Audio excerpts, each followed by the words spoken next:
আরে এটা আমি কি দেখছি? এটা তো সাধনার মতো লাগছে। তাছাড়া আচ্ছা শোনো না, তুমি এখানে একটু নেমে দাঁড়াও, আমি 2 মিনিটের জন্য আসছি। আর শোনো, তুমি এখান থেকে কোথাও যেও না যেন, আমি যাবো আর আসবো, তুমি এখানে দাঁড়িয়ে থাকবে। হ্যাঁ আরে তুমি এই সময় আমাকে রাস্তায় দাঁড় করে কোথায় যাচ্ছ? আরে তুমি দাঁড়াও, আমি আসছি।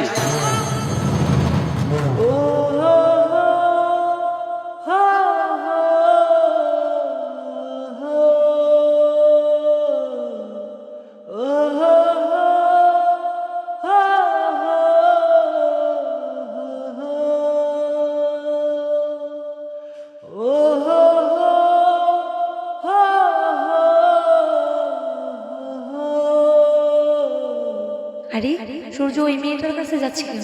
বিষয়টা তো আমাকে দেখতে হবে। না না, আমি চুপি চুপি যাই, গিয়ে দেখি কি বলে।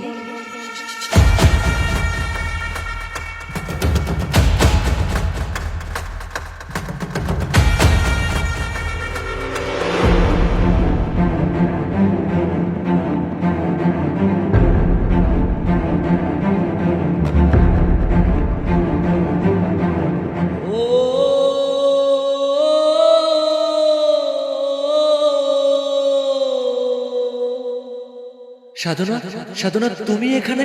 আর তোমার এরকম অবস্থা কেন? আরে তুই তুই কেন আমার সামনে এসেছিস? সাধনা, দয়া করে তুমি আমাকে ভুল বুঝো না, তুমি আমার সাথে এদিকে একটু এসো, তোমার সাথে আমার কথা আছে। তুই আমার সামনে থেকে চলে যা, এক্ষুনি চলে যা। সাধনা, তুমি এদিকে আসো আমার সাথে, তোমার সাথে আমার জরুরি কথা আছে। ছাড় আমাকে, তোর সাথে আমার কোনো কথা নেই। প্লিজ তুমি এদিকে আসো, তোমার সাথে কথা আছে।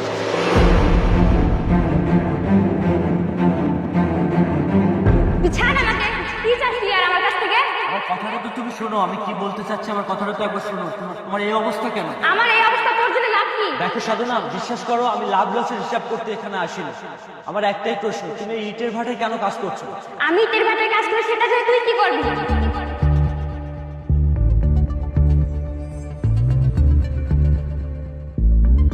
আরে বেঈমান, আমি যে আমার দেশে যাব সেই অবস্থা কি তুই রেখেছিস? তুই আমার জীবনটাকে নিয়ে ভাবে খেললি কেন? আজকে আমার থাকার জায়গা নাই, খাওয়ার জায়গা নাই, পথে পথে আমার ঘুরতে হয়, কেন আমাকে নিয়ে খেললি তুই? আর এখন তুই এসেছিস আমাকে করুণা দেখাতে?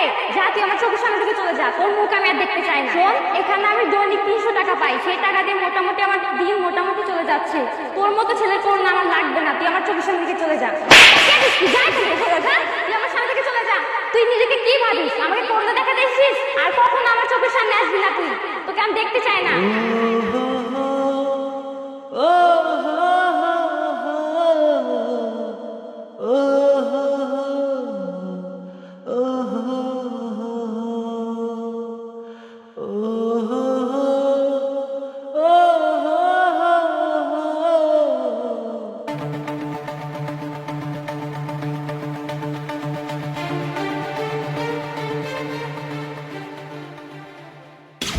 তুমি এতক্ষণ যাবত আমাকে এখানে দাঁড় করাই রাখছো কেন? না কিছু না, চলো বাসায় চলো। আচ্ছা সরো দেখি, চলো বাসায় চলো। সূর্য সূর্য দাঁড়াও, তুমি একটু, আমার একটু কাজ আছে, আমি আসতেছি, তুমি যাও। আরে এই সময় তোমার আবার কি কাজ? আচ্ছা তুমি বাসায় যাও, আমার একটা ফ্রেন্ডের বাসায় যাব, কাজ শেষে আমি আসতেছি, তুমি যাও। আরে তুমিও না, এই সময় আবার ফ্রেন্ডের বাসায় যাওয়া লাগতেছে আসলে। আচ্ছা ঠিক আছে, তুমি যাও, আমি তাহলে গেলাম। আচ্ছা ঠিক আছে, যাও তুমি, আমি যাবো আর আসবো।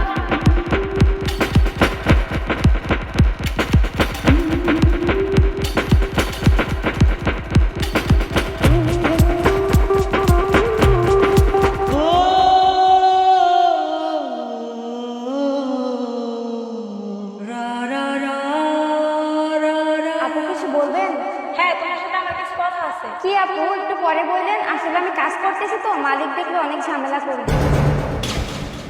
আপু একটু দাঁড়ান না, জাস্ট একটু কথা বলবো। কি কথা বলবেন আপু? তাড়াতাড়ি বলেন, আমার অনেক কাজ আছে। আসলে আপু বলতে চাচ্ছিলাম যে আমি কি এখানে আপনাদের সাথে কাজ করতে পারবো? আরে আপু, আপনি কেন কাজ করবেন? আপনাকে তো দেখে মনে হচ্ছে অনেক ধনী ঘরের পরিবার থেকে এসেছেন। হ্যাঁ, আমি অনেক ধনী ঘর থেকে এসেছি, কিন্তু আমার অনেক দুঃখ আছে। তুমি একটু আমার সাথে আসো, সাইডে কথা আছে তোমার সাথে। আপু দেখেন, আমার মালিক যদি জানতে পারে যে আমি এখানে কাজ বাদ দিয়ে আপনার সাথে কথা বলছি, তাহলে অনেক ঝামেলা হবে। কি বলবেন প্লিজ একটু তাড়াতাড়ি বলেন আপু। ঠিক আছে আপু, আড়ালে আসো, তোমার সাথে অল্প কিছুক্ষণ কথা বলবো, বেশি সময় নষ্ট করবো না। আপু যা বলার একটু তাড়াতাড়ি বলেন, আমার আবার কাজ কাজ করতে হবে, নাহলে যে মালিক ঝামেলা করবে। শোনো আপু, তোমার আজকে কাজ করতে হবে না, তুমি আমার সাথে আমার বাসায় চলো। না আপু, আমার কাজ বাদে চলে গেলে আমার বেতন কেটে নেবে। আমি অনেক গরিব আপু, আমার এখানে কেউ নেই, আমি দিন কাজ করে দিন খাই। আমি যদি কাজ না করি তাহলে অনেক ক্ষতি হয়ে যাবে আপু। এখন যান, রাতে আবার আসেন আপু। না, তুমি এক্ষুনি চলো, আর তোমার কত টাকা লাগবে সব আমি দেবো, তোমার আর কাজ করতে হবে না। আপু, আপনি আমাকে কোথায় নিয়ে আসলেন? আপনি তো জানেন আমি এদেশের নাগরিক না। কেউ যদি জানতে পারে তাহলে অনেক প্রবলেম হবে। প্লিজ আপু, আমার এমন ক্ষতি করবেন না। না না, তুমি কোনো চিন্তা করো না, আর তোমার কোনো ক্ষতি হবে না, আমি তোমার ভালোর জন্যই নিয়ে আসছি। তুমি আমার সাথে চলো, আসো। আচ্ছা তুমি বসো এখানে। আচ্ছা বোন, তুমি আমার সাথে সব খুলে বলো তো, তোমার কেন এই অবস্থা? আসলে আপু, আমার দুঃখের কথা শুনে আপনি কি বা করবেন? ওই একটা কথা আছে না, অভাগা যেদিকে তাকায় সাগর সেদিকেই শুকিয়ে যায়। আমার জীবনের ঘটনা শুনে হয়তো আপনি পরিহাস করবেন, কি বা হবে আপনি এসব শুনে? না বোন, তুমি মন খুলে আমার সাথে সবকিছু শেয়ার করো, আমি তোমার একটা ব্যবস্থা করব। তাহলে শোনেন, আমি একটা মানুষকে অনেক ভালোবাসতাম। সর্বস্ব দিয়ে তাকে আমি চেষ্টা করেছিলাম নিজের করে রাখার জন্য, কিন্তু আপু আমি জানতাম না যে তার মানে এতটুকু মায়া বা ভালোবাসা আমার জন্য নেই, তার ভালোবাসা অন্য কারোর জন্য। এটা আমি বুঝতে পারিনি আপু। আমি তাকে দিনের পর দিন ভালোবেসে গেছি, তার বিনিময়ে শুধু তাকে কষ্টই পেয়েছি। জানেন আপু, একটা মানুষ কতটা ভালোবাসলে নিজের মা বাবা, নিজের দেশ ছেড়ে আসতে পারে শুধুমাত্র একটা অচেনা ছেলের মুখের দিকে তাকিয়ে। আপনি বলুন, কতটা ভালোবাসলে একটা মানুষ এরকম করতে পারে? তারপরেও আমি তার মনে এতটুকু লাগে পাইনি, তার ভালোবাসা পাইনি। আমার কি দোষ ছিল আপু? আমি তাকে সত্যি ভালোবাসতাম, কিন্তু তারপরেও আমি কেন তার মনে এতটুকু জায়গা পেলাম না? জানেন, এই দেশে আমি কাউকে চিনতাম না, জানতাম না, আমার আপন বলতে কেউ ছিল না। রাস্তায় রাস্তায় ঘুরতাম শুধু এক মুঠো খাওয়ার জন্য, থাকার জন্য। একটা মানুষও পেতাম না যে আমার পাশে এসে দাঁড়াবে, আমাকে সান্ত্বনা দেবে। আসলে আপু কাকে দোষ দেব? আমার মা বাবা আমাকে অনেকবার বলেছে এমন করিস না, কিন্তু এতটাই ভালোবাসতেন যে আমি মা বাবার কথায় কান দেয়নি। শুধু তার মুখের দিকে তাকিয়ে আমি এখানে এসেছি, কিন্তু শেষ পর্যায়ে সে আমাকে নিজেই ছেড়ে চলে গেল। এখন আমি যে আমার বাসায় যাবো সেই পরিস্থিতিও নেই।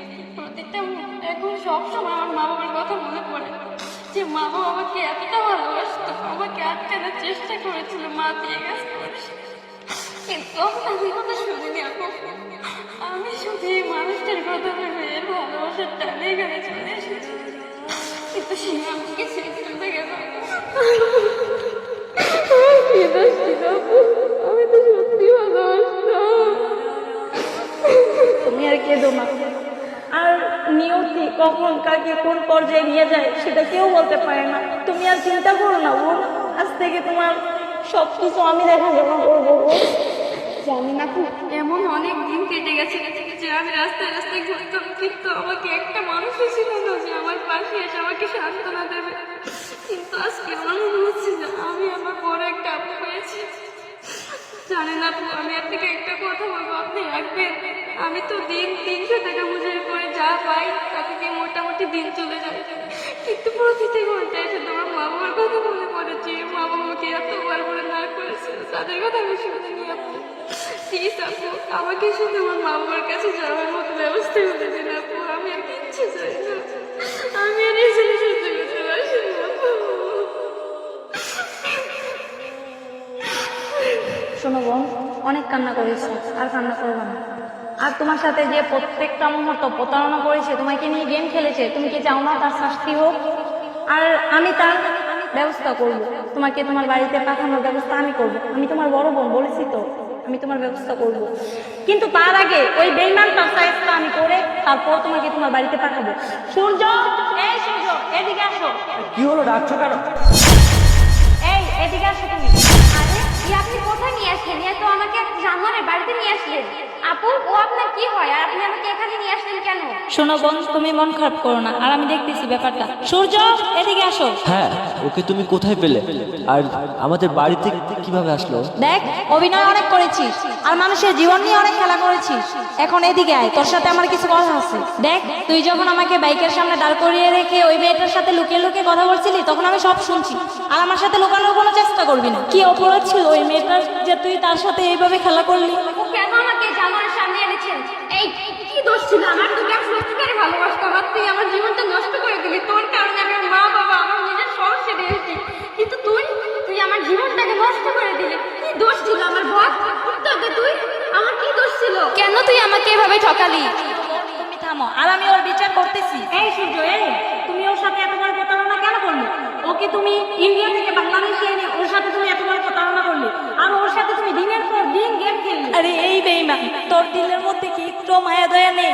তুই এই মেয়েটাকে ঠকাইছিস, দুদিন পর যে আমাকে ঠকাবি না তার কি গ্যারান্টি আছে? আসলে সোহাগী, তুমি এতটা উত্তেজিত হও না, আমার কথাটা শোনো।